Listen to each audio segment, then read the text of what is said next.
Hello there, and welcome to my overview, I guess this is, of Combat Patrols issue 5 and 6.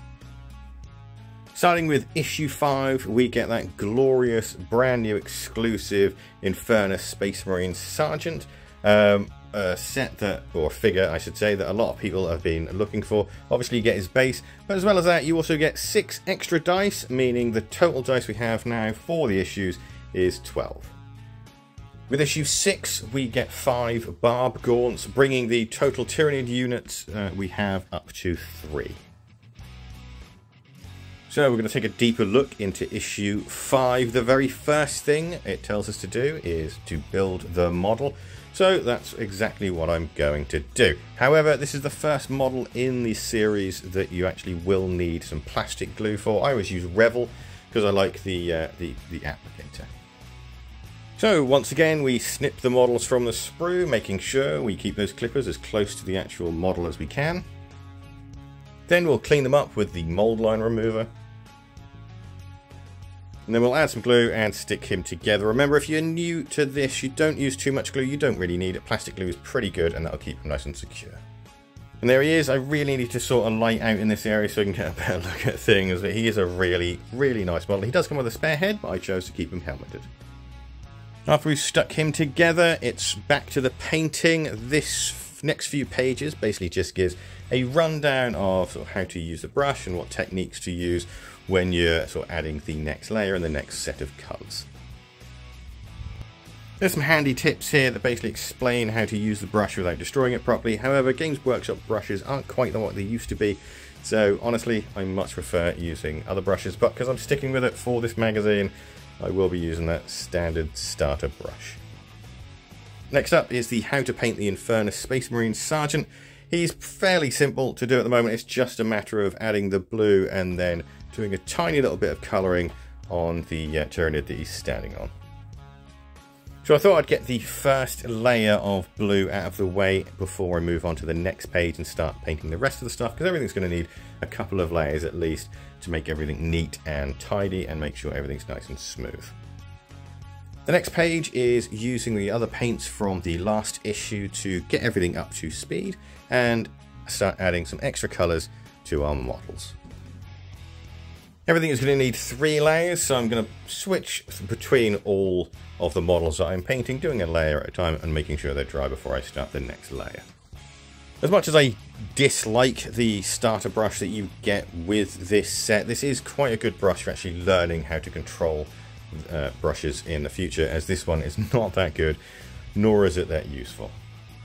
If you are new to the hobby, I really recommend just basically going on Amazon and buying like a few cheap brushes and using those, because honestly the quality of those are a little bit better than Games Workshop, and it doesn't really matter if you sort of don't treat them that well, because again they're nice and cheap. You can get like 10 or sort of 11 for like 7 quid. The Space Marines out of the way, it was time to move on to the Tyranids, and as I explained in the last video, I've already got the start of a Tyranid army because I actually have the Leviathan box, and they've already got a completely different colour scheme, but I will be painting the Tyranid Prime along with the series, but the rest of them will get painted in my colour scheme. And there we are as up to date as we can be in the magazine. Part of me really wants to push forward because I absolutely love the painting part of the hobby. I always have done, and I really do love it, and I just want to do more, but I'm going to rein myself in and just stick with what I'm doing with the magazine. So after the painting, we've got some more lore and some absolutely brilliant artwork. I always love Games Workshop's artwork. They do a fantastic job at really setting this scene. Then from there, we've got a little bit of blurb about the Infernus Marine Sergeant, how to use him. In other words, basically don't use him and the other one at the same time. And then once again, we've got our sort of interactive roll your unit name section. And as ever, we get to actually use him now in a mission. This mission is the Flames of Purification, and it's the very first scenario we've done rather than a mission. So we're using the same setup as we did in the last issue with the layout, and it's basically just one Space Marine against a load of sort of Tyranid infestation sites. And what we're learning with this scenario is how modifications on dice works, or modifications for the weapons. Like for example, this is basically just showing how you can lower something's AP with certain weapons. AP means armor penetration. There's an end scenario for both the Space Marine player and the Tyranid player, and it goes a little bit more in depth on how dice work, or the modifiers work, and how rerolls work. Once again, we get a tiny little sneak peek into the next issue because it mentions the Barbgaunts. So I've set my playing area up at the moment. Sadly, I'm on the floor because my normal table is unable to be set up, and I've got the data card that we also got a few issues back. After setting up the Marine, I began the scenario. I'm still only playing with myself at the moment because there's not really much point in sort of dragging my partner into this. I'll drag my partner in kicking and screaming later on at a different date so she can get up to speed. Of course, the Space Marine player wins this scenario as just a simplistic way of getting new players to learn the basics of the game.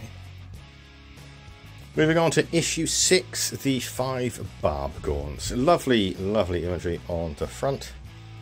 And as ever, the very first thing we'll be doing is building our models. So once again, clipping them off their frame. I have to say, the clippers that actually came with the subscription, I'm not really liking. I do actually have better clippers than this. If you've subscribed and you've got these clippers, I would definitely say think about investing in a new pair in the near future. We're back to push fit models, and most of the rest of the Space Marines and Tyranid models will be push fit. There'll just be a couple more that aren't. However, I have to say, I really did forget how fiddly the Barbgaunts were to push fit together. If you do have a little bit of trouble with it, just take your time. You will get there in the end. And there we are, that's the 5 Barbgaunts stuck together. They are not my favourite models. I think they're a bit ugly, but then they are also hideous monsters from outer space. The next 2 pages are the How to Paint guide. I will not be using these, obviously, as I've stated in my previous videos. I've already got my Tyranids, so I'll be painting those the actual colours that I need to paint them rather than following the guide. The only one I'll be doing is the Tyranid Prime. After that, we've got more lovely lore. Once again, we learn a little bit more about mankind and the Space Marines and sort of what they've been doing, and we also learn more about the Hive Fleets and the horrific things that are coming from the stars and out there in deep space. Basically, these sections are always good to read if you're new to the hobby. They always have absolutely gorgeous pictures and lovely shots of models. This is one of my favourite pictures. I believe it's from the 5th starter set, but someone's probably going to correct me on that. After that, we've got our fun little naming convention where you roll some dice and name your Tyranids.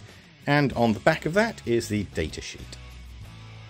Next is Scenario 2, which is called Live Fire Operation. And now this one bits your Barbgaunts against your Infernus Marines. But by the read of things, it's just the Tyranid player using the Barbgaunts to kill as many Infernus Marines as they can. So what this scenario is teaching the player is basically all about batrolling. If you're brand new to 40k, you will experience quite a lot of batrolling as you go through it, especially with players that play things like Orcs and Tyranids. They tend to roll quite a lot of dice. So once again, we set up the game board, and we also got the data cards out, so we've got the relevant stats we'll need when shooting. The scenario is a very simple one. It is literally just fire all your Barbgaunts at the Space Marines until they die. The Space Marines have to continue going to the left. And if they have 3 or more models left, then they win. Naturally, with the sheer weight of shots going at them, the Space Marines do eventually lose. After that, the next 2 pages cover more of the range shooting and weapons, a little bit more in depth than we have done previously, explaining a few more of the rules that will come up in future games. And the back cover once again shows us a preview of what we're going to get for the next 2 issues, and for the next 2 issues we are going to get some Termagants and a Ripper Swarm. So another 2 issues in, and we're finally starting to put some different paint on the stuff we've already painted, so the things are going to start to look better as we go along. It's actually quite nice to see the very slow progress of the miniatures. And everything we've done so far is very, very good for beginners. I'll be back in a couple of weeks when I get my next delivery. If you enjoyed watching the video, please give this channel a subscribe, and I'll see you the next time. Thank you again so much for watching, and goodbye for now.